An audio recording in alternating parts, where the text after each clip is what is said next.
petani tidak mengerti tentang pendidikan.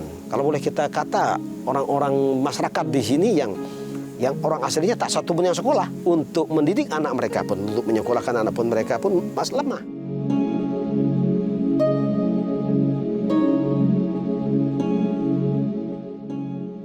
Karena membangun sekolah itu mudah, ada uang, ada modal, bangun. Tetapi membangun spiritual mental mereka, ini yang masih sangat kurang.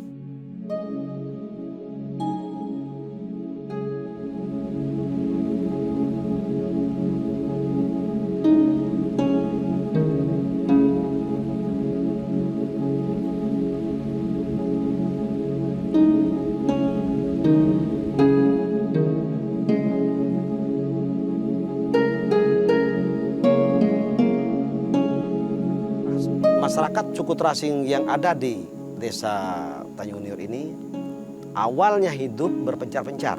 Mereka hidup terpisah-pisah jauh dari salah satu sama lainnya. Nah, di mana masyarakat suku Terasing ini tinggal di Dusun Pelai, Desa Tanjung Niur, Kecamatan Tempilang, Kabupaten Bangka Barat.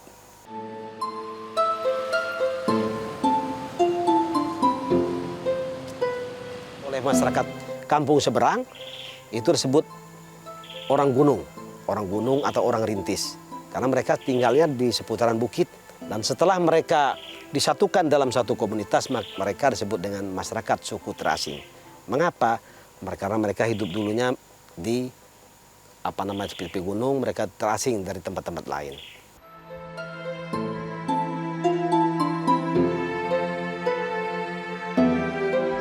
Dulu saya adalah pembina atau dai di salah satu pemukiman suku masyarakat Terasing yang dibina oleh Departemen Sosial.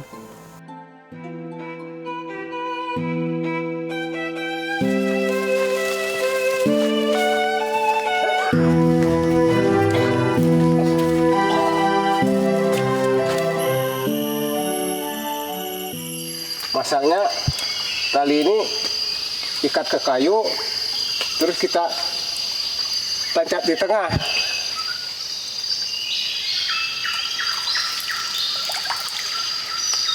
Saya ingat dalam dunia berladang padi, berkebun ubi, terus ikut orang tua pasang buku ke sungai.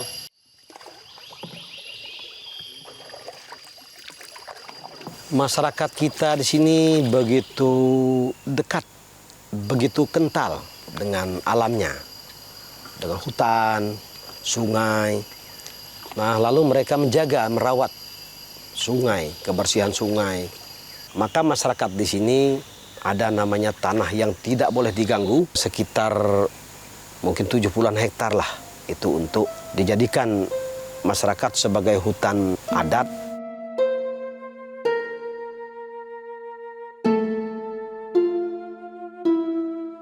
Disitulah masyarakat hidup mencari kayu, kemudian hidupnya habitat alam seperti masih ada rusa, kemudian masih ada kancil, tapi itu pun sudah hampir punah. Nah, habitat alam ini yang selalu dijaga oleh kepala suku dahulu, itu dilarang keras. Apalagi masyarakat mengambilnya itu menggunakan sinso, itu diharamkan, dilarang berat, dilarang betul oleh kepala suku.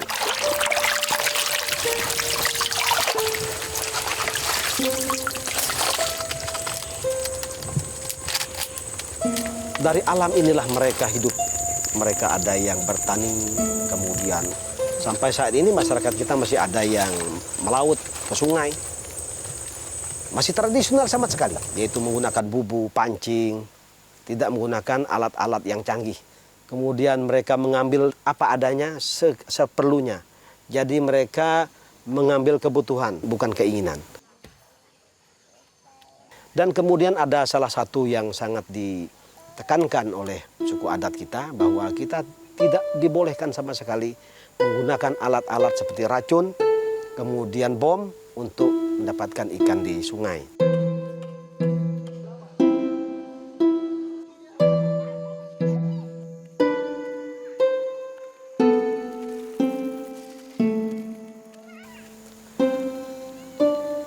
ada yang masih mempertahankan ekonominya secara alami dan ada juga masyarakat yang sudah agak modern yang mereka berkebun, yaitu ikut kebun sawit, kemudian baik itu sawit pribadi, kemudian plasma dan sebagainya. Namun ada yang masih tetap mempertahankan itu dari beberapa keluarga yang masih hidup dari sungai, masih hidup dari kayu.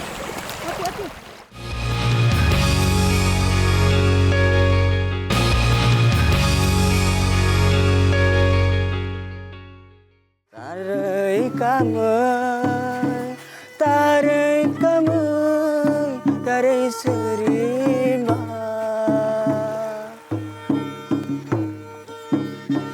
Debuet derai,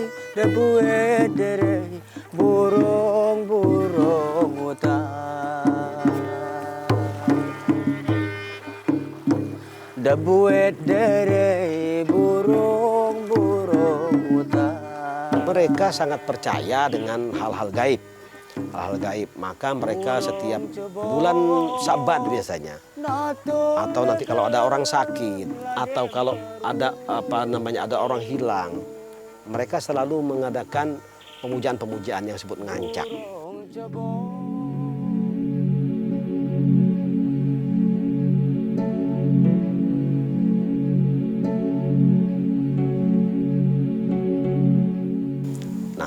Ngancak inilah yang nanti dijadikan sumber untuk mencari penyakit, mendeteksi penyakit apa kalau ada orang sakit.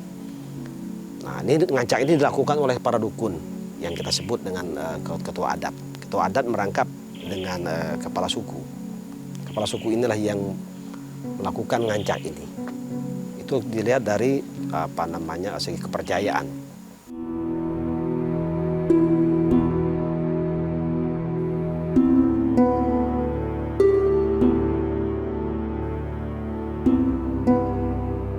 Ya pas kalau orang tua saya dulu masih bekerja, pas dalam 3 harinya sudah bekerja tuh, biasanya bekerja kan pas purnama bulan 4 dia bekerja. Setelah dia bekerja, misalnya malam dia bekerja, dari malam tuh sampai 3 hari 3 malam tuh nggak boleh, jangankan Melayu, kita ada kericuhan dalam keluarga juga nggak boleh, apalagi misalnya Melayu atau membunuh itu tidak diperbolehkan.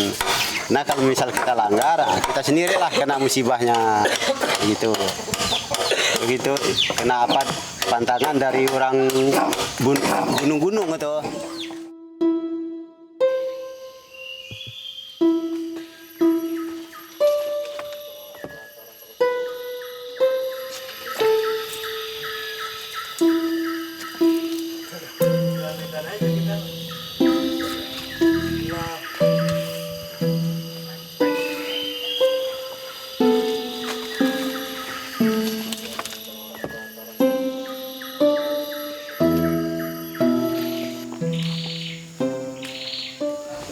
Bahannya ini semua dari daun nipah. Kalau yang dulu tidak ada yang lain selain dari daun nipah, dari atapan sampai dindingan, bahkan tutup pintu dari nipah. Mereka ini kan hidup di hutan-hutan dulu ya, di kebun-kebun ya, di belukar-belukar, di kebun-kebun berpindah-pindah. Yang kebunnya, rumah-rumah mereka itu seperti kita lihat dulu, awal ini adalah atap itu dari nipah. Dari nipah berdinding kulit. Ini kehidupan asli dan asri mereka. Nah, kemudian sekarang rumah mereka sudah berubah jadi papan. Setelah mereka disatukan dalam satu komunitas oleh pemerintah, dibikin rumah atap dari seng, dindingnya dari papan, lantai dari semen. Tetapi masih ada masyarakat kita yang ingin mempertahankan itu, mereka bikin di belakang. Di belakang dibikin rumah panggung. Rumah panggung, rumah dapurnya itu rumah panggung, papan dan dinding kulit ya, atau kulit, juga atapnya itu masih atap nipah. Nah kalau kita melihat bahwa mereka belum sepenuhnya menerima kemajuan itu. Mereka masih ingin hidup yang asli, adem. Nah, kalau pakai seng kan panas. Bahkan lantainya kayu seperti ini, bukan papan. Pas kita tuh ada program dari pemerintah. Kalau enggak program dari pemerintah tuh saya tetap atap alami itu, Pak. Bukan kita beli itu Pak, itu program pemerintah. Kadang pun nggak diganti atap rumah saya tuh Pak. Dindingnya juga masih kayu kemarinnya, atapnya juga masih atap lipa. Nah, kalau bikin tikarnya sekarang bahannya Pak, udah susah nyarinya. Bukan kita gitu nggak mau bikin tikar lengkuang lagi.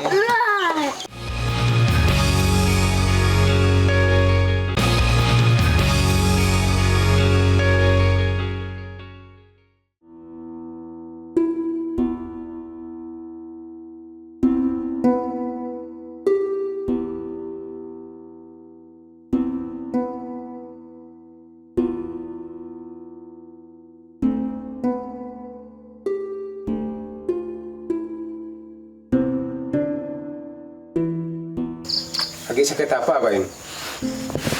Anu pening, sanak berengket, asal mabuk, muta. Jadi tak, lo dilek baru.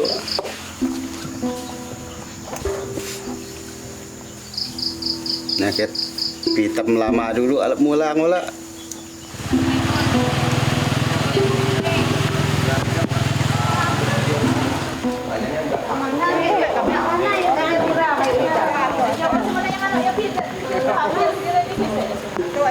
Kalau dulu kan kepercayaan mereka ini masih kental, walaupun Islam masih kental dengan animisme, dinamisme. Nah, masyarakat yang awalnya tidak pernah berobat ke rumah sakit, puskesmas, dokter, mereka itu tidak kenal. Karena pertama, lingkungan mereka jauh dari kampung, dari pusat kota, pusat kesehatan. Jadi mereka selalu pergi ke dukun, pergi ke kepala suku untuk minta didoakan, minta disembur jampi, minta dijampi, untuk didoakan, untuk dimantra-mantra.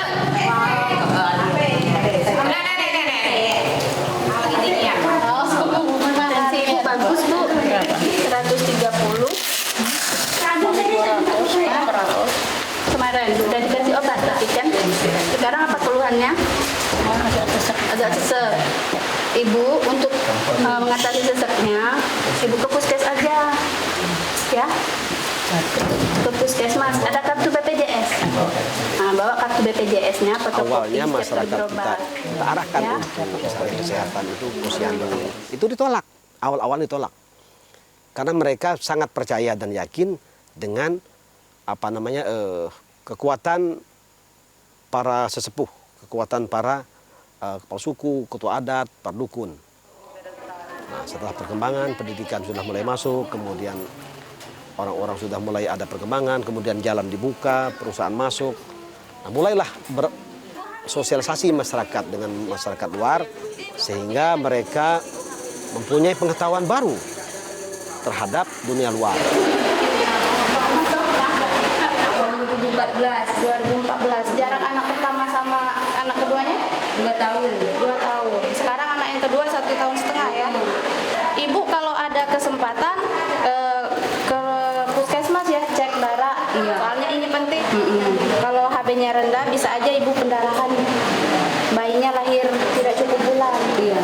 Pada tahun 95 ada salah satu perusahaan masuk ke Tempilang, yaitu salah satu perusahaan sawit, di mana perusahaan ini membuka kebun inti. Nah, dengan membuka kebun inti inilah ada pengharapan baru, masyarakat akhirnya dapat bekerja di situ, dari mulai tebas, tebang, kemudian menanam dan sebagainya. Dalam perkembangan perkebunan ini di tahun 97, masyarakat diikut sertakan dalam pola yang awalnya disebut dengan pola ABA, bapak angkat, anak angkat. Nah, dari mulai inilah kehidupan masyarakat dari suku terasing ini mulai tampak kelihatan merangkak atau merayap perekonomiannya. Karena apa? Karena mata pencarian mereka sudah ada di seputaran perumahan, di seputaran pemukiman. Dan alhamdulillah mereka akhirnya dapat diikutsertakan dalam pola plasma yang disebut dengan KKPA. Nah, dari inilah mulai masyarakat belajar bertanam, berkebun secara modern, dan sampai saat ini alhamdulillah masyarakat sudah dapat meningkatkan taraf kehidupannya. Namun yang perlu menjadi perhatian kita bersama adalah masih kurang dan minimnya, yaitu pendidikan dan kesehatan. Tentunya kesehatan itu berkaitan erat dengan masalah pendidikan. Oleh karena itu, pemerintah selalu berupaya, dan kita juga dari pembina ini selalu terus mensosialisasikan, mendorong, memotivasi masyarakat agar terus dapat meningkatkan kesadaran mereka untuk bersekolah.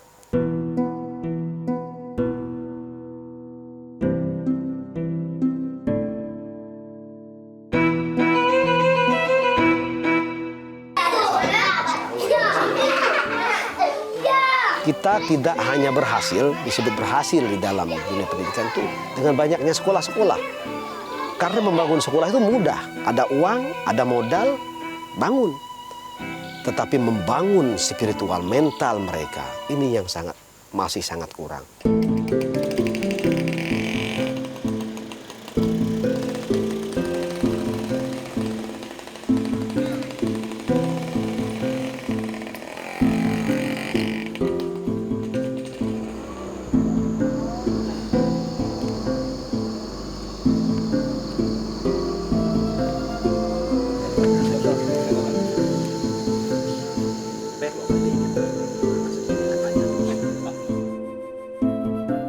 Awalnya memang masyarakat kita ini tidak mengerti tentang pendidikan.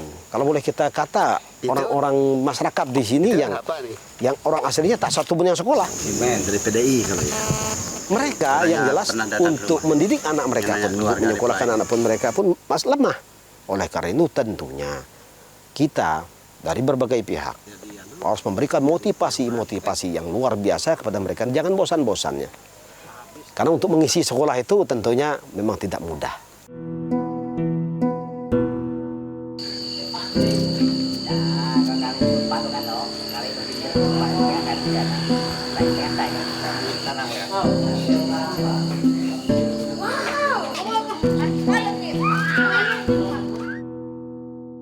Wal asr, demi masa, innal insana lafi khusr. Bahwa kita dirugi. Kalau ada dunia pendidikan terbuka berkembang begitu luas, kita tidak memanfaatkannya itu, maka kita akan jadi generasi rugi. Bagaimana kita menciptakan generasi kita terbani, menciptakan generasi berketuhanan, maka dengan pendidikan. Oleh karena itu kata Allah Subhanahu wa taala, orang-orang yang tidak rugi itu adalah illal ladzina amanu. Orang tidak rugi itu adalah kecuali orang-orang yang beriman.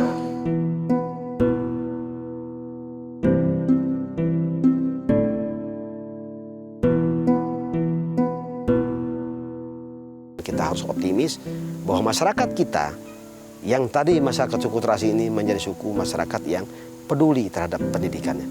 Dan tentunya nanti kalau pendidikan mereka baik, insya Allah akan berdampak positif terhadap baiknya kesehatan mereka.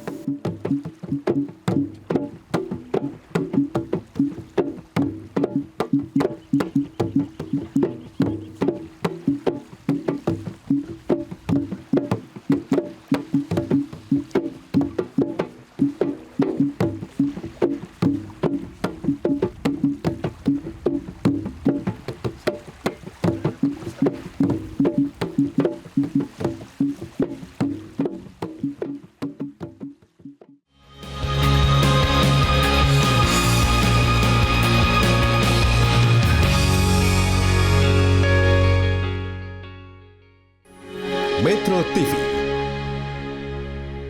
Jelajahi cara baru mendapatkan informasi. Download Metro TV Extend sekarang.